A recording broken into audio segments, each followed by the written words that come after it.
All right, welcome everybody. Woo-hoo.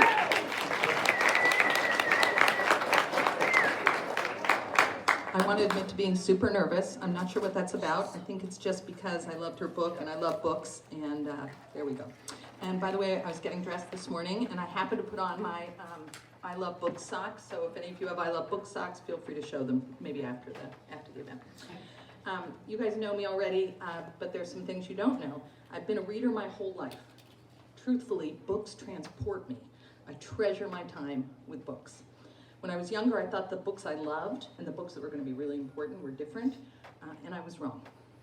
When I began teaching English, which by the way was in the 1900s, really, really long ago, we read classics. Their plots were often distant, they were often pretty dry. They taught me a lot about authors' style and the art of writing. In the Crossroads English department, we want you, our readers, our students, to love reading and to be transported by it like we have been. We also want you to learn. We think we can do both with the best books, and we're pretty excited about Ms. Johnson being here with us. Books can be excellent and offer windows and mirrors to see ourselves and to see and learn about others. Kim Johnson brings all this together. Her novel Invisible Sun transported me, unfortunately, to 2020, which was a terrible time to be transported back to. Tough for all of us. When you read it, and by the way, the books are for sale afterwards, come on up, and somebody has offered to buy a few for people, so if you think you can't afford it and really want it, please come on up. This book, when you read it, will do that for you. It will echo in ways about your own experience that will be different than mine, and we will learn about each other in our country by listening to those different voices. Ms. Johnson is a speaker, educator, and activist, and with these roles firmly in hand, she is also an award-winning, critically acclaimed author.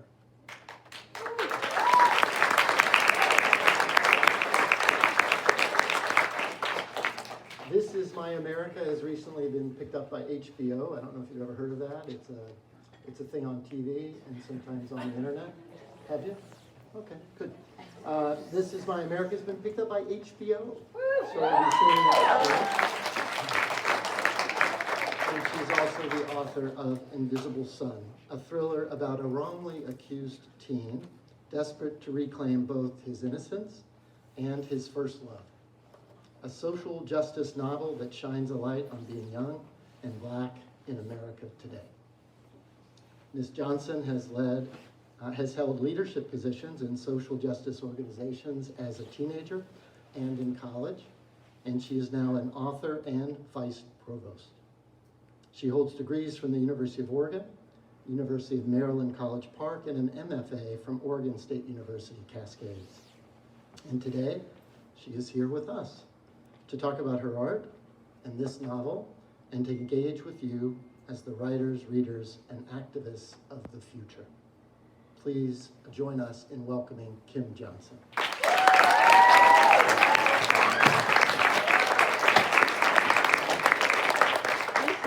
Thank you so much. It's so wonderful to be here. I already love your school.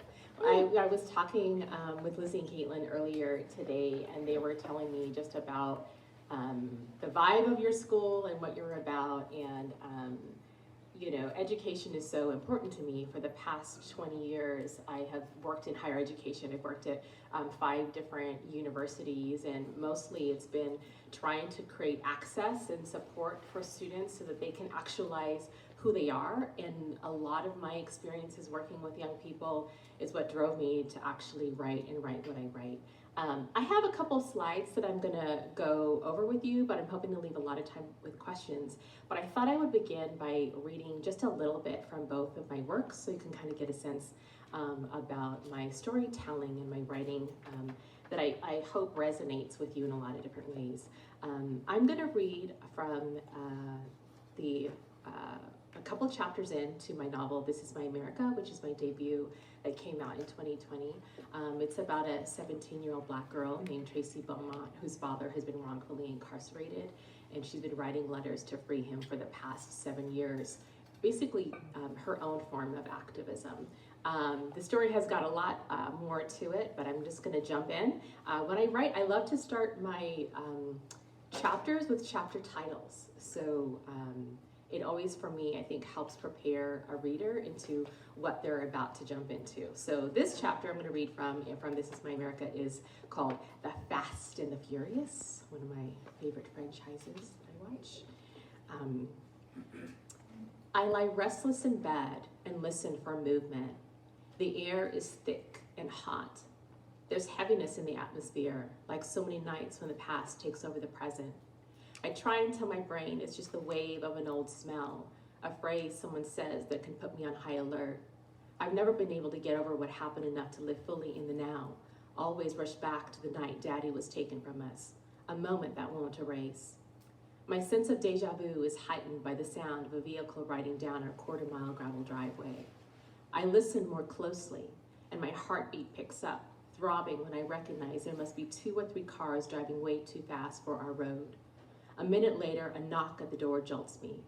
I run down the hallway to the stairs. Get back to your room.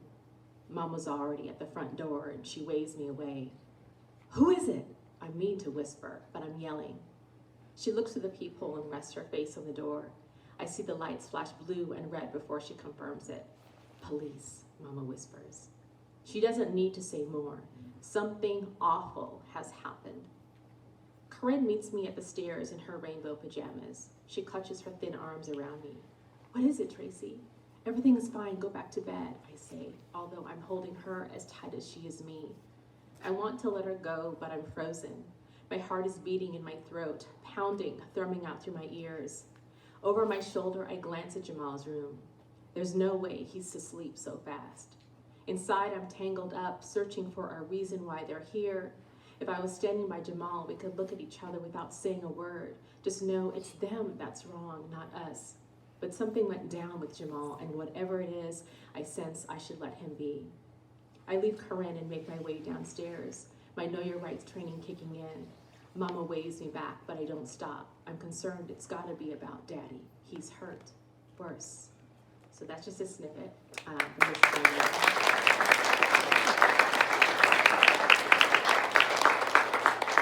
And then Invisible Sun, I know that a lot of the English teachers have jumped into it, and some students have jumped into it. It's my most recent novel. It's really was my way of processing what so many of us didn't want or couldn't process in 2020, on top of a larger racial reckoning that was happening in our country. I wanted to write about a place that a lot of people don't get a chance to know about, and the experiences of the Black community in Portland, Oregon. I'm from Oregon, and I wanted to tell a story that could showcase the experiences of a young boy who's been wrongfully accused of something that he didn't do.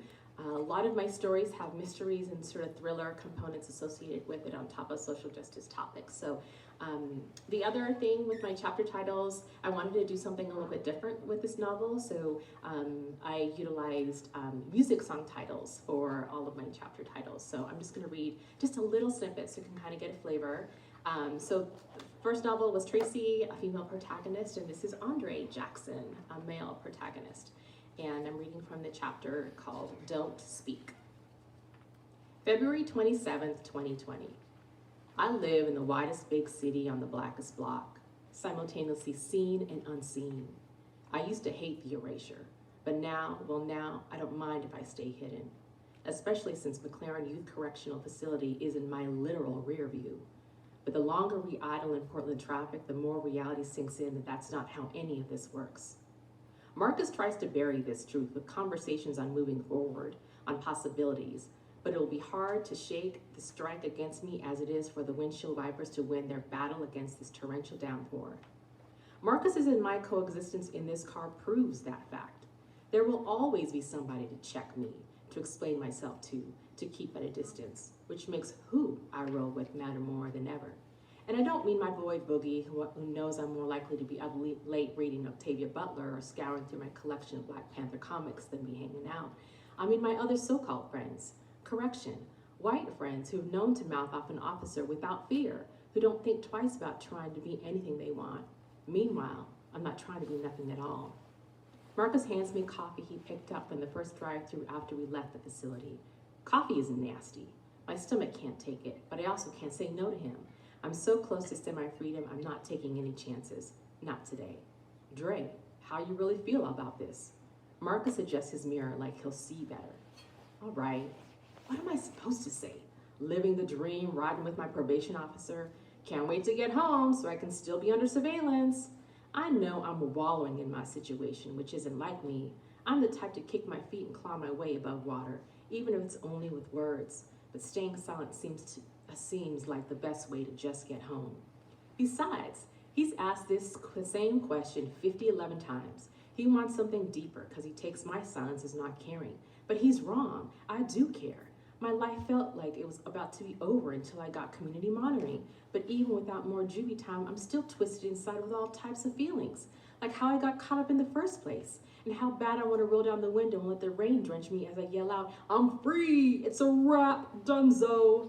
And swipe my hand below my chin with a cocky grin. But that's not the kind of care Marcus wants. So that's just a small little snippet.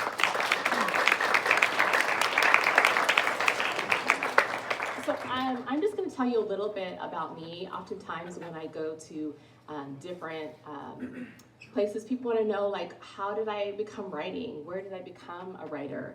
And so I always like to share my story is that my writing journey began without actually ever writing.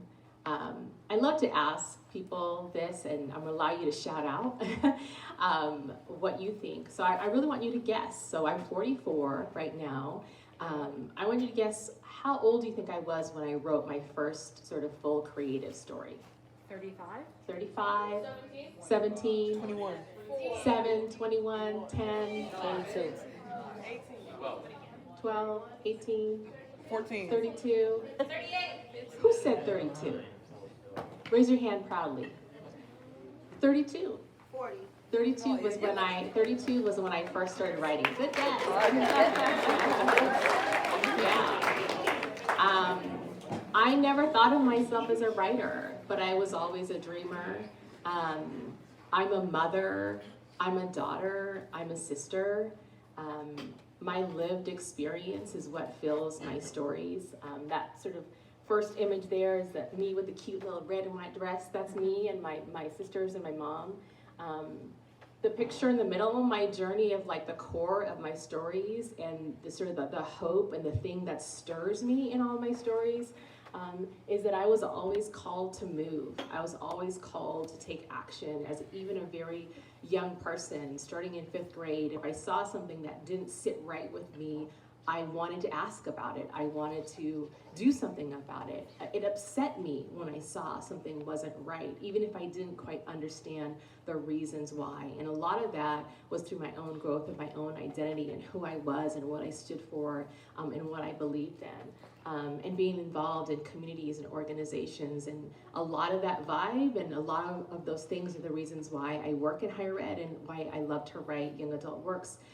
Is because I think as a young person, there's so much inside of you that is still so hopeful even in the hardest times, is that you often see the world in a way that us as adults have sort of felt like we've already figured out and felt we figured out what we can and can't do, and you all are still pushing the boundaries.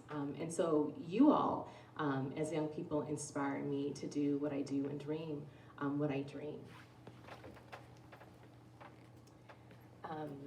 And the other part of my journey is that, you know, when I went to college, I was really involved in, continued to be involved in different organizations and leadership.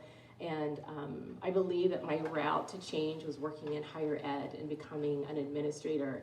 And I knew, you know, at a very, very sort of early age what I wanted to do. I knew when I was a junior in college, I was sort of one of those rare people who knew, like, I want to continue working in higher ed. I know exactly what I wanted to do. But what I didn't know was that writing was a piece of me. And I didn't know that because I never thought of myself as a writer. If you would ask me, like, what is the one thing that you're not good at, I would say writing. Like, that would be the thing that I would say, I'm scared to write. I mean, even as a professional, even as someone who went on to have a college degree and a graduate degree, it was always the thing that I felt was sort of holding me back, because I had this idea of what a writer was. And a lot of it stemmed from when I was younger, I did not have books that had characters that looked like me. I didn't have those sort of like images that were immediately to me that told me that that was the thing that I could be and the thing that I could do. And I always felt like it was something that people were automatically sort of born with this skill, that they could just write a paper and the first draft that they wrote was the final product, and then that was done. And it took me many, many years in the process of writing to really realize the beauty of writing is actually the process of change and growth and revision. And you know, I was advising a lot of my students. So at the time I was working at UC Berkeley, and I was around these like incredible, amazing students who had all these dreams and ideas of what they wanted to do. And they would come to me for advice, and I would give them advice and tell them all the things that they could explore and beyond that. And then they would come back a few years later and tell me about all the amazing things that they did. And I saw that they were still learning. And a part of that sort of like struck inside of me that, you know, while I was on my path, that I could still grow and do something different. And I woke up one day at 32 years old. I woke up one day and I had a very, very vivid dream. And I was always a dreamer. I was always sort of thinking in my head. And I got up and I told my husband that I wanted to write a story, and he was like, "What are you talking about? You don't write?" And I just started going to a coffee shop and started telling this story. And what I realized through that process was that I was always a storyteller. And how I created my stories is when I think about the kind of storyteller I am. Is that I'm stirred from what's happening in reality. I'm not someone who, when I write, I don't sort of escape into imaginary worlds. I never really read a lot of fantasy. I never really read a lot of sci-fi. Again, I was so present in that sort of call to action that I was moved by what was happening now. I wanted to fix what was happening now, and it felt so impossible for me to even think about a whole other world that we could discover when there was things that I wanted to evolve. And much about the movements of the Black Lives Matter movement in 2015 is what pulled me to write my first novel, This Is My America, and what continues to sort of call me in the different kinds of stories that I tell. There's a piece of me of like what makes me a writer, and what I create this sort of own titling of my storytelling. I call myself my genre of writing. Yes, it's young adult, but my genre, I call myself a social justice thriller writer. That I write stories that have sort of steeped in social justice, but have these sort of thriller elements. And a lot of that was the process of me figuring out who I was as a writer. So how many of you really enjoy writing? Like, yeah, be proud, be brave with writing. And poetry. So poetry, script writing, any kind of storytelling, even theater, all of that is sort of that space of the creativity. But you know, when I talk to a lot of people who love writing, sometimes they feel like they're stuck. Like they want to write, they enjoy writing, but they don't know what to write. And what I encourage those of you that really love the process of writing, whatever kind of area that you like to write, is that figure out who you are, and that takes time to figure out who you are, and that's what helped me find my voice. So I say who I am is I have my jam, what my jam is, the thing that's sort of in my story, and that's justice, activism, and mysteries. Justice is what calls me every day. It's what wakes me up since I was a young person. It's the thing that I pay attention to when I say wrongs, and then it's that call to action, that activism, that moves me to want to do something, to want to change something. And then it's my first love of reading within mysteries. And that's sort of like the vibe that you get from a lot of my works and what I love to write about. Yeah, so Invisible Sun. I'll talk a little bit about Invisible Sun, and then I want to jump up into questions that you all might have for me about any of my works or writing or anything that you want to do. So Invisible Sun, it's a story that, yes, it's set in the pandemic, but it could be a story that could be without the pandemic being there. And that's one of the questions I get a lot from lots of readers and different people, was that, like, I love the thriller, I love the mystery, but it was so hard for me to think about that time. And the reason why I really wanted to write about that time was because a lot of us, we didn't process it. there was a lot of loss. And I was talking earlier with some of the students is that simple loss, like, you know, having that soccer game, being able to go to a family reunion, being able to go to a dance, all the way from not being able to see family to those of us who really had that sort of very deep loss. And that's something that you might not think about, or you might not want to think about, but for me, I think it's so important to recognize and honor those kinds of things. But within my story, I really try to create something that is exciting. So I like to do something that's really fast-paced, that pulls a reader, that excites you a lot. And really the story is about Andre when he comes back from a juvenile detention.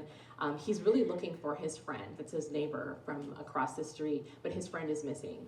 And he needs to find his friend because his friend actually has the key to his innocence. And so the story really sets up that, you know, Andre, he has an ankle monitor. He really can't go in a large sort of area of his city. On top of that, the pandemic is going on. And so he has all these sort of expectations that he has to do. He has to be, you know, a good son. He's really trying to fight for his family and his community. But at the same time, he has to go and try to discover what happened to his friend and who actually is behind the reason why that he was accused of doing what he did on that sort of day-to-day sort of ticking time bomb that occurs. So I don't want to keep talking, because I've been talking to you all a lot. I really want to open it up and see what kind of questions that you have for me. And I see someone in the back with a question. Okay, don't want to rain over anybody's parade. I'm sorry, but this is about a guy who got wrongfully accused of a crime. And it was written in about early pandemic. A little before early pandemic, I read To Kill a Mockingbird with the Ewell versus Robinson case. Is Robinson the last name? Yep, you got it right. The Ewell versus Robinson case, where Tom Robinson was accused of raping Mayella Ewell and Don't give too much away. Not everybody's read it in the room.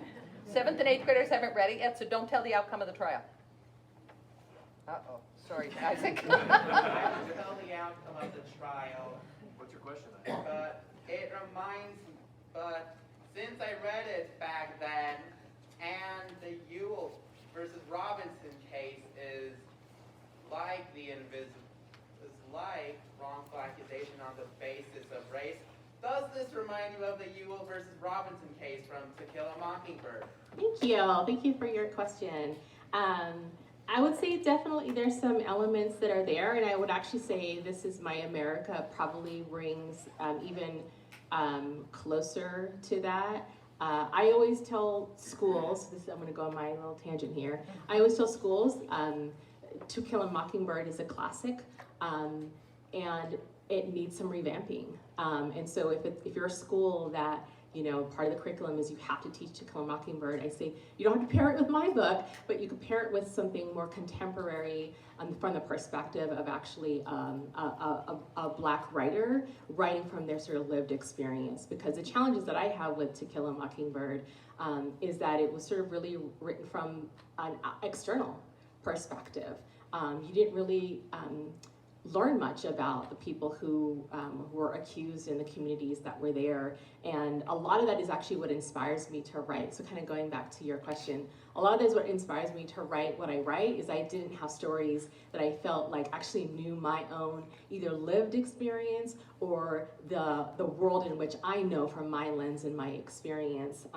And so you'll find like a lot of my work will deal with innocence. But not always. Like I definitely don't see myself always writing from the perspective of someone who is innocent. I think it's a really great window to open up your sort of heart so that you actually can question the system. And when you think about the reasons why someone was maybe accused of something, that you might have opened your heart enough to understand why there's reasons that maybe someone did do something. What is happening with society? What did society actually fail that person to put them in the situation for them to do the things that they did, and what is the responsibility for us as a society to heal and to support and to nourish those that do harm in our community so that they don't do harm again. So thanks for your question. This is totally unrelated to that last topic, Absolutely. but you went to the University of Oregon, and I'm considering applying. Did you feel like represented and heard there? Did you feel like they had a good grasp on, you know, how to treat students who aren't like white and rich and straight and cisgender? Yeah, thank you for your question.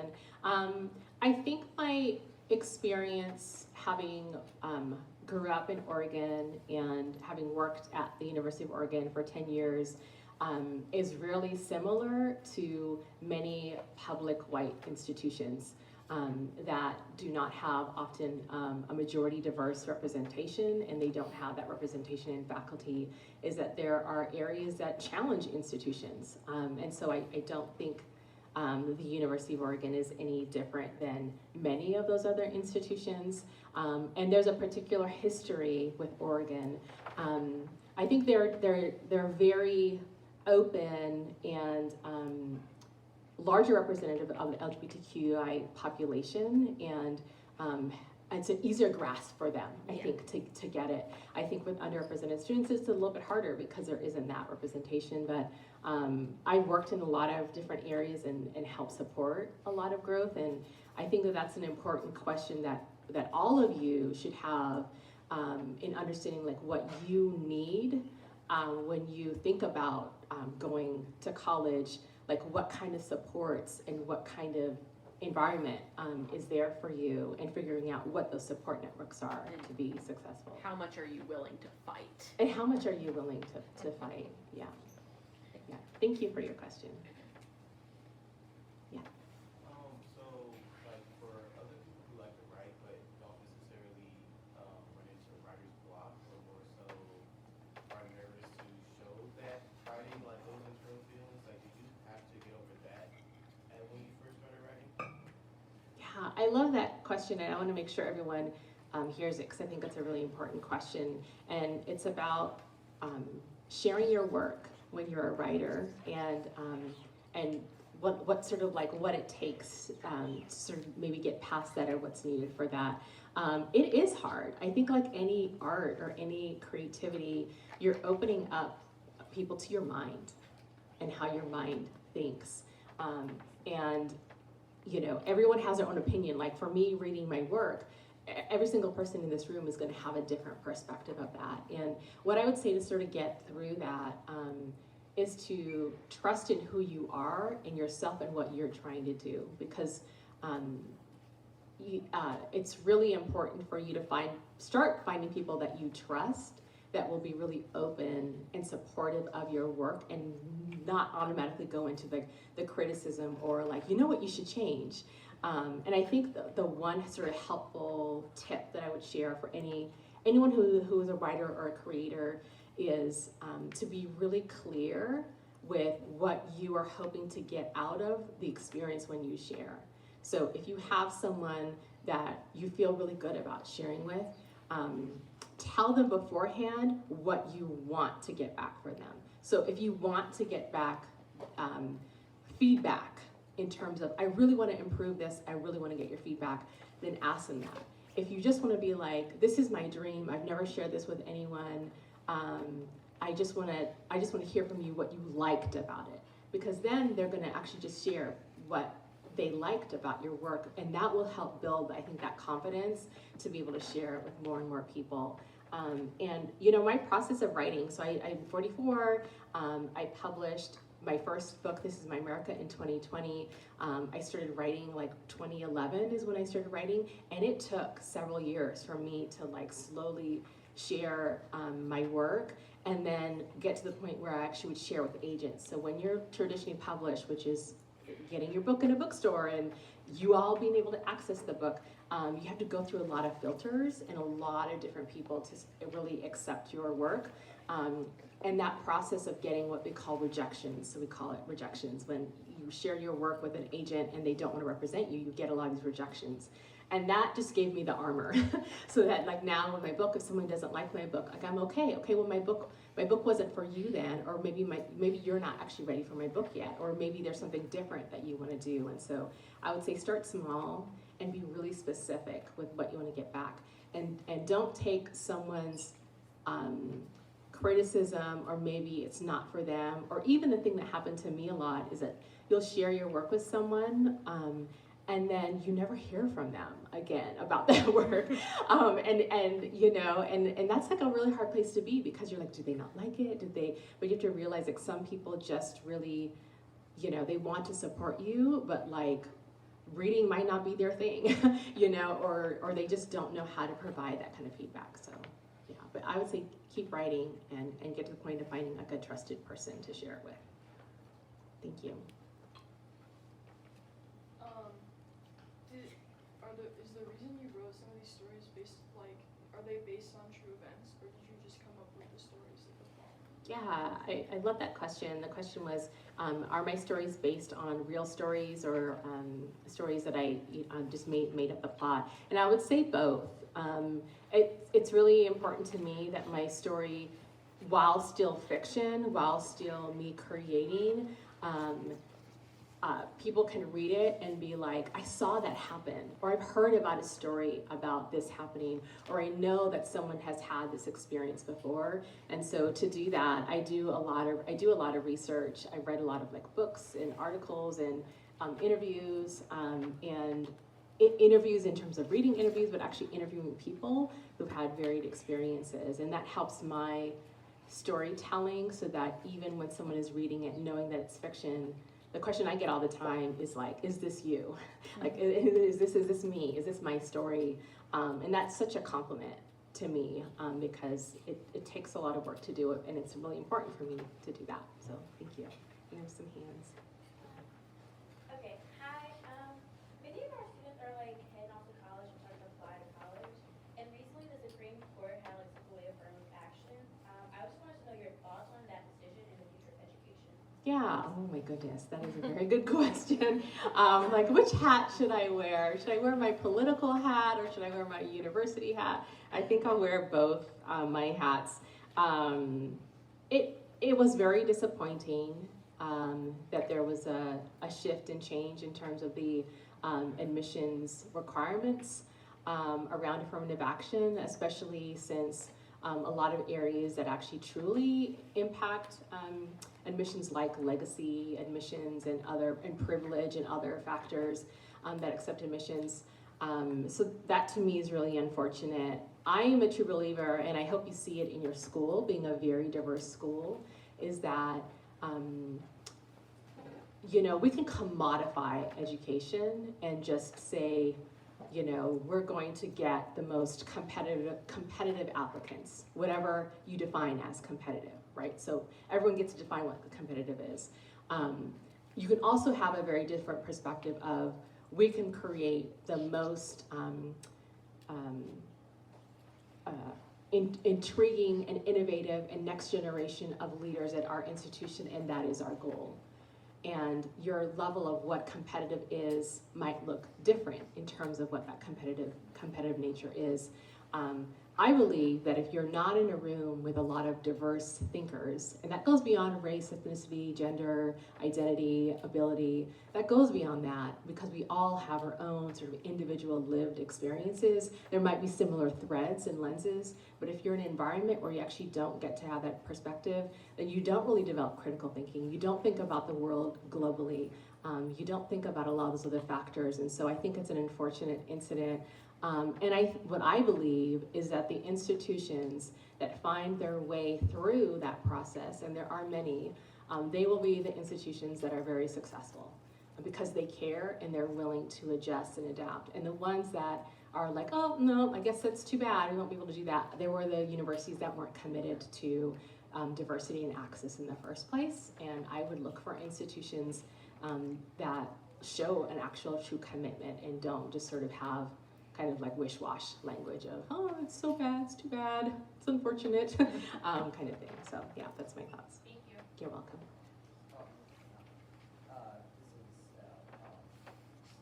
A writing question. But like, do you ever like, have you ever had like a great idea for a story, and you're thinking of, like maybe like writing a story, and thinking of publishing it, but then you have another idea that you really like, and you like both, like you're not sure what to do. Like, have you like ever had that before, and if so, like what did you do? Yeah, I love that question. The question was really around basically what do you do when you have two really great ideas in terms of writing, and trying to figure out like which one should you focus on. A problem that I think a lot of writers have is that they don't finish a story, whether that's a short story or a poem or a novel, either because they're so focused on getting the words perfect that they're like revising those first 50 pages forever. Or they sort of like, their mind is so creative, they're hopping in a lot of different directions. And that's really, really common. And it's one of the reasons why it's so hard to actually get a book published, is because there's so many writers out there who haven't been able to finish their books, or they've been so focused on getting this one book perfect that they never actually get to book 2 and book 3. And that's something that when I wrote the first book that I ever wrote, took me 2 years, and it was called Her Only Escape. And I spent 2 years revising it, 2 years sending it to agents. I sent it to about 150 literary agents, where I got rejection after rejection after rejection. And it wasn't until I put that book down and started writing another story that I realized I want to become a writer. I didn't want to just write Her Only Escape. That's not the reason why I started writing. I wanted to write more. And when I wrote that second book, and then after I wrote that first draft of the second book, I immediately stopped writing that book to write This Is My America, because my heart was calling me and telling me that this book was the book that needed to be written now, and it was the book that needed to be the book that was published. And so the first thing that I would say is the most common thing is people don't finish their stories. And what I would say is, if you want to become a writer, you have to finish your stories. And if you have a lot of ideas, that's great. But you really have to think about, you want to dedicate most of your time. You don't have to dedicate all of your time. You want to dedicate most of your time to finish that one project. And so you kind of space out your time. That's what I would really recommend, is like if you know that there's something that is close to being done, or you have most of it sort of written out, that you focus most of your time on that, and your reward for finishing a chapter is that you get to spend an hour on that like love project that you have. And that's how I would really sort of shift those things. But a lot of you are really young. Obviously, most of you. We're all young, okay? We're all young. Sorry, I said that wrong. We are all young, even those of us that were born in the 1900s. Your goal might not actually to be published right now. Your goal right now might just be to create. And I do think it's okay for you to hop around a lot of your ideas, but I definitely challenge you to push yourself to make a goal. And that goal might be to finish a chapter. That goal might be to push yourself to get to 100 pages on a project after you finish all your homework and your assignments that you need to do. So yeah, those are my recommendations. Thinking about your title, Invisible Sun, is there any reference to Ralph Ellison's Invisible Man? Yeah, thank you for that question. So when I was talking earlier about not having a lot of diverse representation when I was growing up, and ended up reading a lot of like mysteries instead, my love of reading in high school really dropped because I just didn't connect. And it wasn't until I went to college and was taking an African American literature course that I read not only Invisible Man, but Native Son by Richard Wright. And those two novels, Invisible Man and Native Son, I really was pulled in a way because they were documenting a time period and an experience from the lens of a writer talking about a particular time. And when I was writing Invisible Sun, before the title was Invisible Sun, I really felt like it represented a modern time of what would the story of a young Black boy in a community in this time right now look like. And so that's when I came with the title, and I couldn't believe there was no one else who came up with that title, because honestly, I used to always mix up Invisible Man and Native Son and call it Invisible Sun, or like call Native Son some Native Man. You know, I always used to mix it up, and so I felt like super lucky, like, wow, there's no one else who's had that title, so that's where it came from. So what kind of personal experiences did you draw on to write your book, specifically Invisible Sun, and which ones did you have to go out of your way to find or research? Great, I love that question. You know, a lot of the sort of either direct or indirect experiences that I drew, especially for Invisible Sun, is growing up in a community that was a majority white community. So when I was growing up, there was 2% Black people in my state.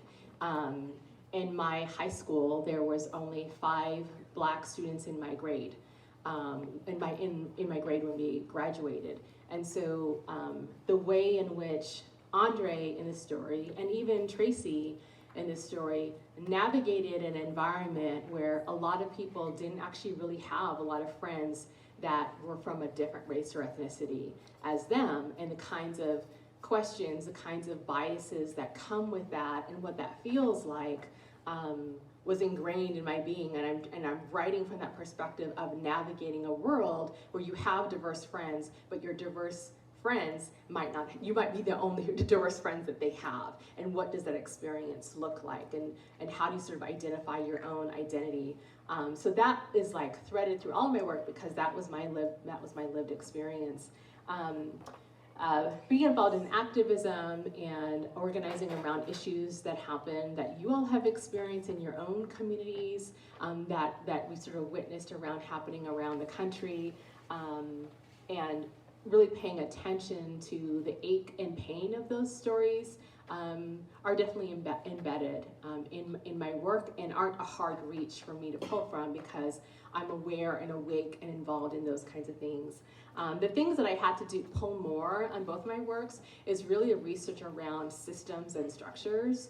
So for This Is My America, I had to really understand what the death penalty looks like in Texas, and what is the process for appeals, and sort of understanding some of those elements, understanding common legal challenges that occur when there has been someone who has been who's been accused, and then they are identified later that they actually were innocent.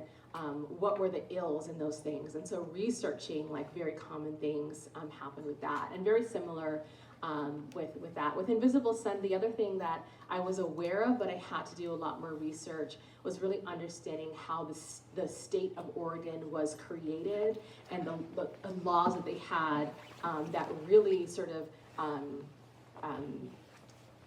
focused why that there was a Black community that only lived in a certain kind of area because of the Black exclusion laws that the state actually had. And so really trying to understand that, have a good sense of that, have a good sense of the communities that were there and how that impacted them.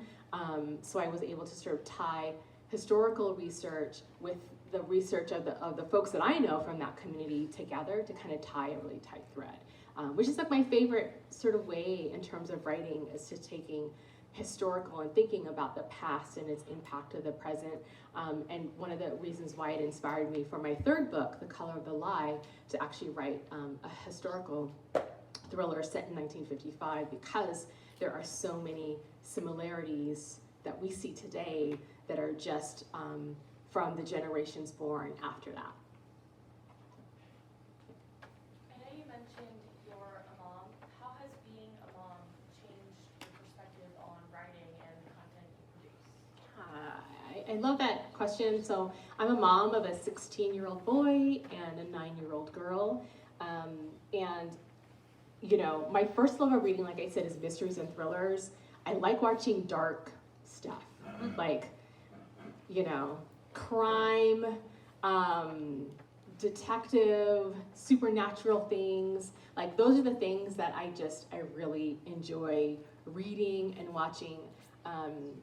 And now that I'm a writer, there's just certain things that I used to just, from like an entertainment perspective, used to watch that I just can't write about because it's too painful to even think about doing, even though I write about painful things. I write about hard things. And so there's just certain things that are just like so off the table for me, at least right now, as my kids are those ages, that I'm like, I just can't even write about it.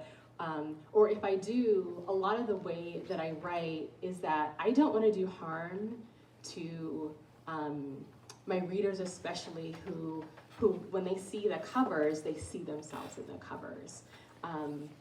Even writing about things that are actually harmful and impact them. And so there are elements in my storytelling that I actually don't write certain things on the page. I write it actually, a lot of stuff actually off the page. I don't try to go so heavy into the sort of like abusive perspectives or very harmful perspectives. I'll try to do that off the page. I will not take away the reality of those things happening. They will be in the book. You will see them in different ways, but I don't press my thumb on those issues because I don't think that we need to, because we already know those things occur. And so I really try to balance it out. And the last thing that I'll say, the social justice topics that I write about and the perspectives in which I tell, I feel very, very called from a broader perspective that it is my purpose of what I'm supposed to be doing. So it's important that I follow that calling and that purpose.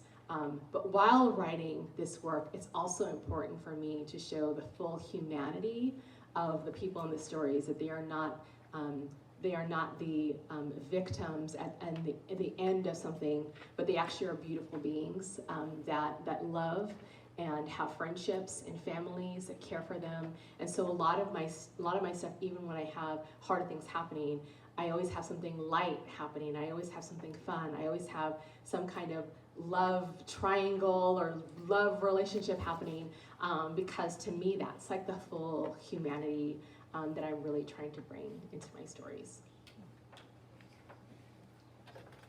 I really like the covers on your books.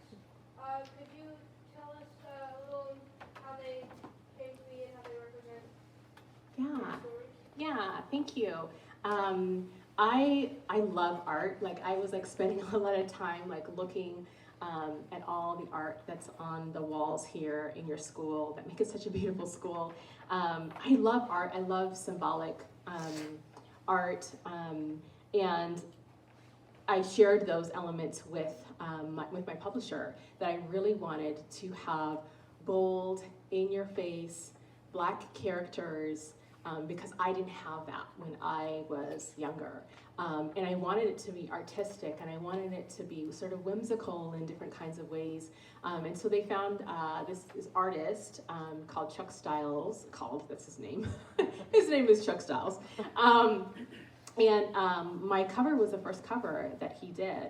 And so like, you can't really see it here, but you know, so this is Tracy, and her hair is braided, and having sort of like culturally specific representation was so important to me to be able to have in a book, because we often don't get a sense to have that. And a lot of characters we see, it's a diverse character on the cover, they're like, often they used to be small and like they'd be a side shot and you really wouldn't see their face. And so having that was really important. And if you see within her hair, what's threaded in her braids is the American flag.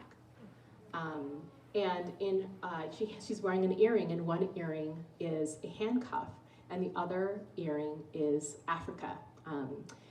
in there, and then the sort of the art elements with that, and so a lot of that is sort of like in my work, and then it has the signature of the artist is that a lot of his work he throws in splashes of paint in all of his paintings, so it's very signature, and so you'll see that within Andre on his face. There's like just some colors that are on his face, and that's really symbolic of the artist. So thanks for your question. You should wrap, I'm sorry. Okay, you guys are so great. There's so many questions.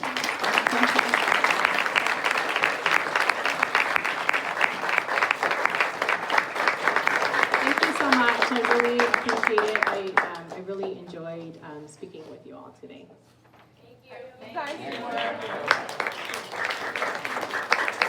Quick compliment to you guys. I'm always super proud to be associated with Crossroads, but I was so invested in what she was talking about in her book, and you guys were a fantastic audience. You really showed her the honor she deserves for what she's achieved, so thank you. And I think you did that authentically. I don't think you did it to impress me, so thank you for that. A couple of quick plugs. The 8th graders are finishing their short stories right now, so if they're not sure how to end them, they might want to go over and talk to Ms. Johnson about how to end a story.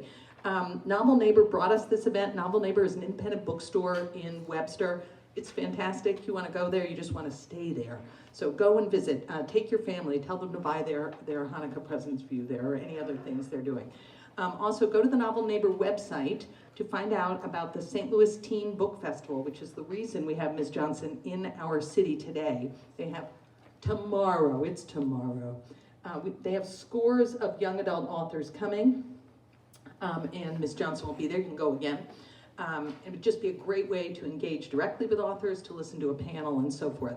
And again, Ms. Johnson's novels are here, and we could pre-order, or whatever, that's not the right word. We can find more, we can order more. So if you want a book, come up and talk to me. You want to buy it yourself, you can't afford it but want to own it, come tell me and we'll figure it out. Thank you guys so much for being such a great audience, and thank you, Ms. Johnson.